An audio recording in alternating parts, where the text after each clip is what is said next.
What do you think when you watch the boat teacher of this funny yellow man in Squarepants living in a pineapple house under the ocean? If you think she is just a normal boat teacher, be ready for the surprise, my friend. She has been running from her dark, mysterious past for years. It finally caught up to her. What is it? Want to know more about the dark past of Mrs. Puff? Then stay with us till the end. In the Bikini Bottom, Mrs. Puff is SpongeBob's boating teacher. All her students have passed except SpongeBob. He always ends up failing. In the No Free Rides episode, fans have found the biggest clue about who Mrs. Puff actually is. As always, SpongeBob fails the test, and Mrs. Puff gets tired of seeing him fail repeatedly. She ends up giving him the license. Remember, he never passed the test. And she begins to imagine what would happen if SpongeBob gets his license. Remember this scene. It will be very important to understand the theory later. She regrets giving him the license and says, "What have I done? Everyone will know I let him slide through school. I'll have to move to a new city and start a new boating school with a new name. No, not again." Hear it again carefully. She says, "No, not again." At this point, it is illegal not to create a conspiracy theory based on this lie. She said, "No, not again."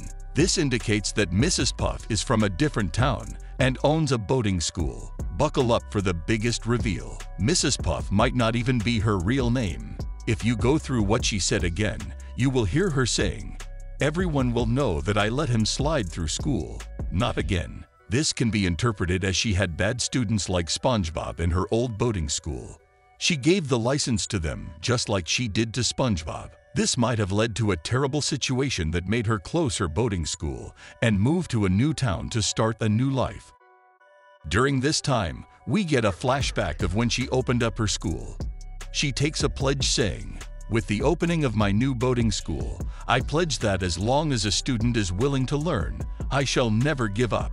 With this line, it is clear that it is not her first boating school. If you hear her pledge carefully, you can see that she took that pledge because she gave up on students previously.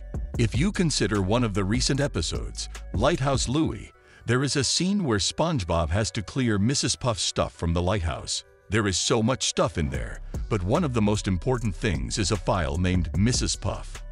We are familiar with teachers having students' files, but why is there a file named after the teacher? Suspicious. But wait, earlier in this video, we learned she is not Mrs. Puff. It is a fake identity she created. So, let's say her fake identity documents are in that file. This is not done yet. After SpongeBob clears the lighthouse, we see something interesting in the next few frames. A newspaper that says deranged boat teacher makes getaway.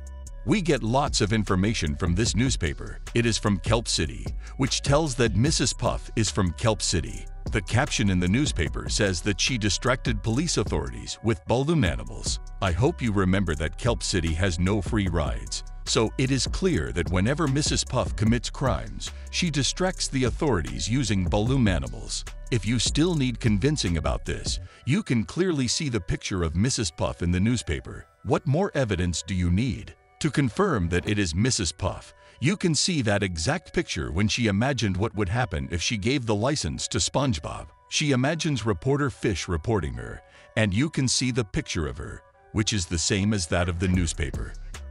From the episode Whatever Happened to SpongeBob, the Bikini Bottom reporters can also work for the Kelp City News. The main reason for our conspiracy is the fish's hair. Yes, you will never see the reporter with hair.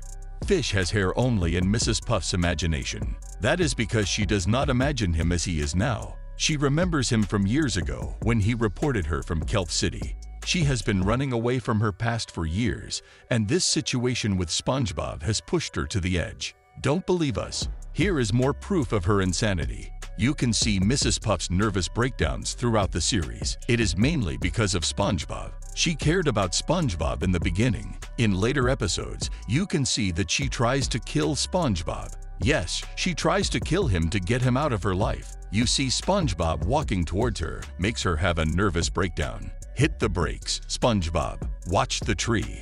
Ah, these might look like one of those off moments, but she is still a functioning member of society. she actually gets much more insane than you can imagine. Did you know that some of the episodes she is in don't really happen, like it takes place entirely in her head? If you want to see her absolute insanity, you should switch to the episode Doing Time. In this episode, SpongeBob fails the driving test again, and Mrs. Puff ends up in jail even though it is SpongeBob's fault. SpongeBob tries to bust her out, but you can see that she actually likes being in jail over having to teach SpongeBob. There is another line from that past. "Okay, you can do this, Puff. You can get through this without losing your sanity. But that's a road we don't want to go down again." She has lost her insanity before. It is probably because of her bad students in the old boating school. She seems to have recovered from that, but in this episode, she loses it. You can see her having an absolute mental breakdown in this episode. SpongeBob tries his level best to bust her out before she gets thrown into solitary confinement.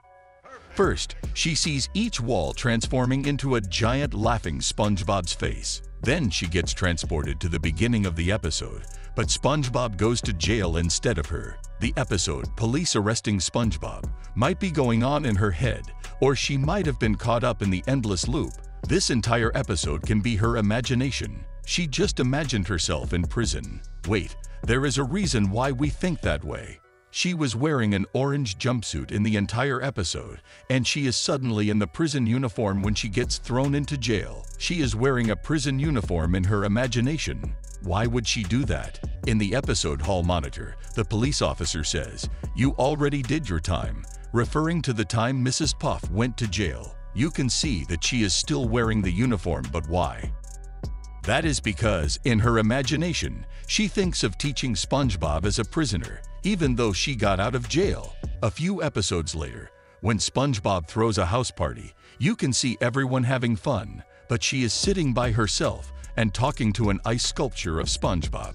Let's go back to the episode Free Ride. You can see a strange picture in Mrs. Puff's house. It is the picture of Mrs. Puff creating an infinite loop. If you think about it, Mrs. Puff thinks her life is an endless loop. The endless loop where SpongeBob takes tests and fails again and again. And in the episode Lighthouse Louie, you can notice that she is a hoarder. She has so many things, and you can see a picture of Mr. Krabs, a hall monitor belt that she gives her students, mean drawings her students give, and surprisingly, she has SpongeBob's diary.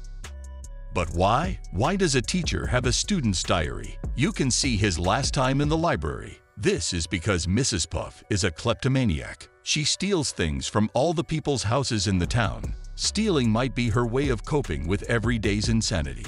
These are the proof that Mrs. Puff has some dark and mysterious past. Do you have any proof that Mrs. Puff has a dark past? Let us know in the comment. Don't forget to like and share the video with your friends. Please subscribe to our channel. Thanks for watching.